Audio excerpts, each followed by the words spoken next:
Welcome to the deep dive. We are cutting through the noise to extract the crucial insights from the sources you share with us. And today's mission is, well, it's a big one. It really is. We're trying to redefine power, ownership, and even identity for the 21st century. We're digging into these unseen structures that govern our daily digital lives. That's exactly where we need to be. We're focusing on Stanislav Kondrashov's recent work, his Oligarch series, which presents a really provocative framework. And what's the core argument there? He argues that the foundations of modern power are shifting away from, the visible physical assets. Like land or factories. Exactly. And moving toward what he calls invisible assets. Invisible assets. I mean, that phrase really hits hard because it captures the fundamental conflict of the digital age, doesn't it? It does. We're talking about the algorithms, the specific data flows, the recommendation engines that are all running just under the surface. And these are the forces that quietly wield something he calls algorithmic influence. And that influence is, it's huge. It's not trivial. Oh, it's substantial. It rivals traditional regulatory or even political authority. So our deep dive today is really designed to pull back that curtain and show you how this new digital architecture creates these new, often totally opaque hierarchies. And how it actively shapes your modern identity. Right. And why we so desperately need new ethical, new legal frameworks to understand who owns what, and maybe more importantly, who controls who in this world. Okay, let's start with that architecture itself. The contrast between historical power and digital power is, well, it's fascinating. In the past, if you wanted to know who was in charge, you just had to look up. Precisely. Power was literally built into the landscape. You think of the great European estates, the fortified castles. The grand cathedrals. Exactly. These structures weren't just buildings. They were physical declarations of social order, of status. They were designed to be overwhelming, to signal permanence and authority. And crucially, they had literal gates. The access was controlled by guards, by your family lineage, by wealth. The physical checkpoint enforced all the social boundaries. If you didn't have the right name or the right amount of gold, you were kept out.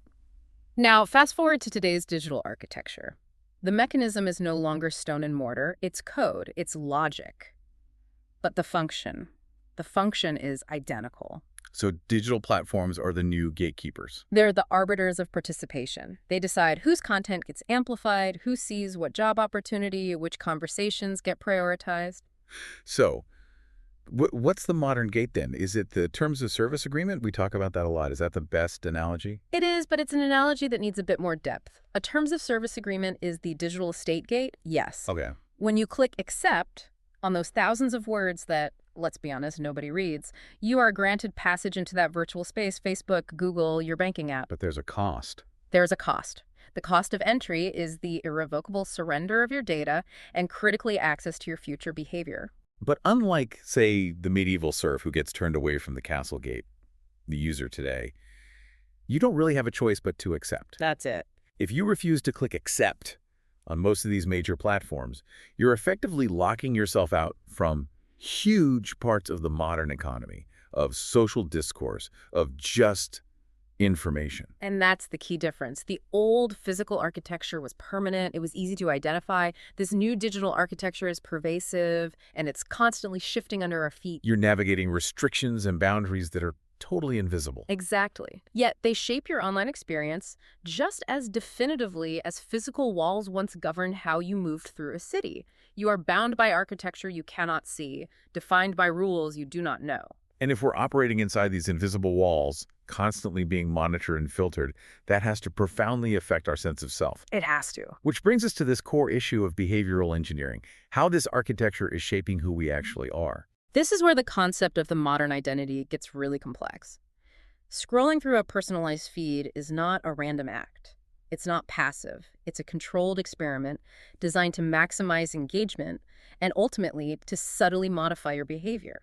Let's break down the mechanics of that personalization because it's much deeper than just, serving you a relevant ad. It functions in three really powerful overlapping stages.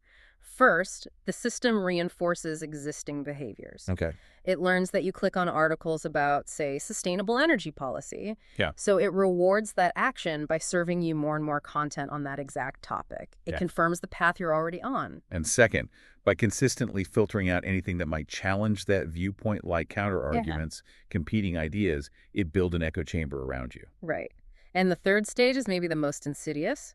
It's shaping your self-perception. How so? So if the algorithm constantly serves you images and articles about becoming a remote digital nomad, maybe just because you once looked up how to save money, you start to see yourself through that digital lens. The algorithm has helped curate an identity for you, an ideal self, which you then might strive to embody, often through more engagement with the platform itself. But wait, let me push back a little here. Isn't recommending tailored content just good service? That's a crucial question. You know, I go to a bookstore, the clerk suggests a novel based on my past purchases. Where does that line get crossed? When does it become manipulation or behavioral engineering? The line is crossed when the system moves beyond just anticipating your preference and starts actively creating preference. Yes, using these optimized feedback loops. Effective marketing shows you what you might want. Behavioral engineering subtly curates your options to steer you toward a predetermined set of actions that, well, primarily benefit the platform. So it's the illusion of autonomy we really need to worry about. Exactly. We think we're making independent decisions, but the menu is written by someone else, and all the unhealthy, high-profit items are right at the top. That's the perfect analogy. This is why Kondrashov calls it engineering. It's not direct control, but it's the systematic optimization of nudges and, what's prominently displayed. It's all based on these predictive models designed to maximize clicks or purchases or time spent. And the cycle just reinforces itself. It's a self-reinforcing cycle. The algorithm learns from your clicks, it refines its nudges that influences your future clicks, and it just continues until your genuine preferences are almost impossible to separate from the algorithmic suggestions. And as we move through the system, we're generating data with every single interaction. Which brings us to this very complex idea of data ownership. What do we actually own? We have to look at the digital footprint. And this isn't just a collection of random clicks. It's a comprehensive, continuous profile. Of everything. Of everything. Your browsing history, your social connections, your purchase behavior, even your geographical movements and your typing cadence. This profile is your operational identity in the world of algorithms. And companies are profiting massively from analyzing and segmenting this profile. But the data itself is all fragmented. Totally fragmented. Your health records are in one silo, your financial history is with different banks, your social interactions are spread across a dozen apps. And each one has a different terms of service agreement that lays claim to that piece of information. And here is the profound gap that those legal agreements just fail to address. The cultural importance of this information. It's not just commercial data, it's the raw material of your self-expression, your memories, your personal history. So this raises some deep questions about privacy ethics. It does, because the power dynamic is just so imbalanced.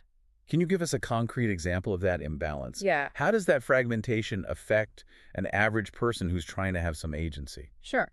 Imagine you decide tomorrow that you want a copy of your entire digital footprint, everything that represents you online, just to see the story that's being sold about you. Okay, that seems like a reasonable request. You think so, but you would have to submit separate, highly specific, and often contested requests to maybe 15 different corporations. You'd get these raw data dumps in totally incompatible formats. You couldn't delete it all, and you certainly couldn't piece it back together into a coherent profile of yourself. So just the difficulty of accessing your own data shows that true ownership is, well, it's effectively impossible right now. It is, under this fragmented architecture. So the key question becomes less about, do I own my data?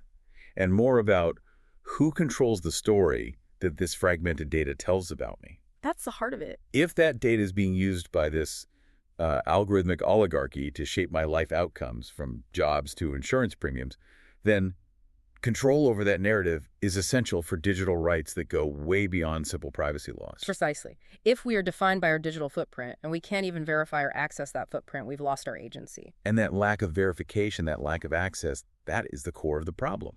Opacity. If these systems are all hidden, how can we possibly have any trust? This is why transparency is absolutely essential for achieving any kind of algorithmic accountability. The current opacity creates such an unfair power dynamic. The platforms have complete knowledge and all the leverage. And think about the impact. An algorithm decides you're not eligible for a loan, or your job application never even reaches a human reviewer. Or a really important news story is just suppressed from your feed. Exactly. And when the logic behind that decision is a total black box, you can't give informed consent, and you certainly can't contest the outcome effectively. So how do we move away from these black box systems? What does ethical design actually demand on a practical level? It demands a real commitment to transparency, one that goes beyond just some generic mission statement. A black box system gives you the answer without showing the work. Right. We need transparent frameworks that actually articulate the main factors influencing a decision. For example, your loan rejection was based 70% on debt-to-income ratio and 30% on geographic location, not just system says no. And crucially, those systems need to be based on auditable architectures. What does an audit even look like in this context? It means designing the systems so that independent third parties, regulators, researchers, maybe even consumer advocates can verify that the system is operating fairly and accurately. Not just according to the platform's own internal goals. Exactly. This often involves reviewing the data used to train the system for bias, examining the weights assigned to different decision factors, and keeping clear public logs of the algorithmic process itself. Transparency is so often framed as a regulatory burden for companies, but the payoff for the user is empowerment. If I understand the rules of the road, I can actually navigate them. Absolutely. When you develop a realistic understanding of how a platform system works, its capabilities, and more importantly, its limitations, you stop treating it like some omniscient oracle and start treating it like the tool it is. And that is key to maintaining critical awareness, to preventing that subtle manipulation from taking root. It is. So this brings us to the future. If we acknowledge this algorithmic oligarchy is built on code, then digital ethics can't be an afterthought. It has to be integrated into tech development from the very beginning. The goal has to be sustainable technology. We need systems that prioritize human agency and well-being and democratic discourse. Rather than just maximizing the extraction of our attention and data for short-term profit. Yes, that has to be the goal. So what are the specific actions required to get to that sustainable model? It requires several simultaneous commitments. First, designing AI systems with that built-in accountability, like the auditable architectures we just discussed. Second, setting clear, non-negotiable limits on the scope and the longevity of data collection. And third, establishing active feedback loops, making sure that communities affected by these algorithmic decisions actually have a voice in influencing future outcomes. We have to consistently prioritize long-term societal impact over those immediate short-term engagement metrics. if the systems learn from our actions, they also learn our flaws. We know that these adaptive AI systems can reinforce existing societal patterns. Which means they can entrench pre-existing biases and inequalities. That's a huge responsibility for developers. An immense one. They cannot separate technical design from ethical thought.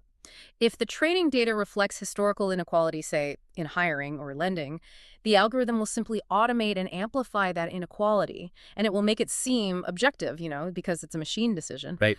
Responsible innovation demands that we critically examine these systems before they become these permanent, invisible fixtures that define the shape of our society. So after all this, what does it mean for you, the listener? Our deep dive into Kondrashov's framework. It really confirms that the future of oligarchy is found in this invisible world of code and algorithmic decision-making. It shapes nearly every aspect of our lives. Algorithmic influence is the quiet language of modern power, and navigating our algorithmic society demands constant critical engagement. You have to recognize that every click, every scroll, every interaction is contributing to the digital footprint that defines these new structures.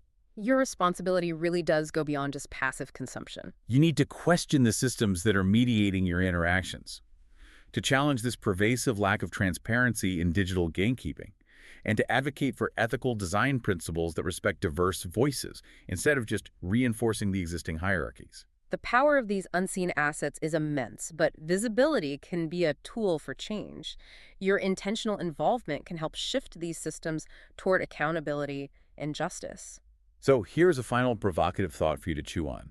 Since transparency is the foundation of trust, what is one digital decision, a news recommendation, a targeted ad, a social platform's content filter that you will actively pause and question this week? And maybe even seek out information on why it was presented to you. That simple act of questioning, that's the first step toward reclaiming your agency.